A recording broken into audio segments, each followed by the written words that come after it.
Hello मित्रांनो, स्वागत आहे तुमचं माझ्या डोंगरगड ब्लॉगच्या पार्ट 3 मध्ये। मागच्या व्हिडिओमध्ये आपण माझा प्रवास आणि मातेचे सुंदर दर्शन घेतले होते। आज आपण सीड्या खाली उतरताना माझ्यासोबत काय घडते ते बघणार आहोत। मातेच्या दर्शनानंतर मी प्रसाद घेतले, त्यानंतर मी बांधली माझी मन्नत। बघा श्रद्धेची ताकद, पारण्यात बसूनही दर्शनाला जाणारी आजी।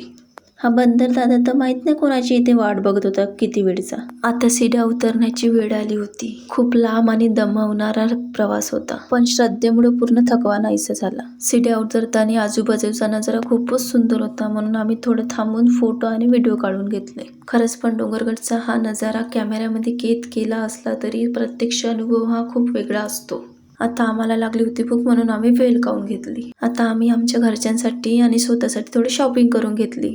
आईचं प्रेम माणसातच नाही तर प्राण्यांमध्ये पण तितकंच सुंदर असते। बघा डोंगरगडमध्ये किती मोठी टीव्ही लागली आहे। 5 मिनिटं तर मी मस्त टीव्ही बघून घेतली। आता आले आम्ही खाली येऊन ह्या दुकानात जाऊन आम्ही थोडं शॉपिंग वगैरे केली आणि याच्या साईडने एका हॉटेलमध्ये आम्ही जेवण करून घेतले।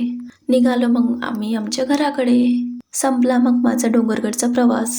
डोंगरगडचे तिन्ही पार्ट तुम्हाला कसे वाटले कमेंटमध्ये सांगा। भेटू नेक्स्ट ब्लॉगमध्ये। व्हिडिओ आवडल्यास प्लीज व्हिडिओला लाईक आणि सबस्क्राईब करून टाका।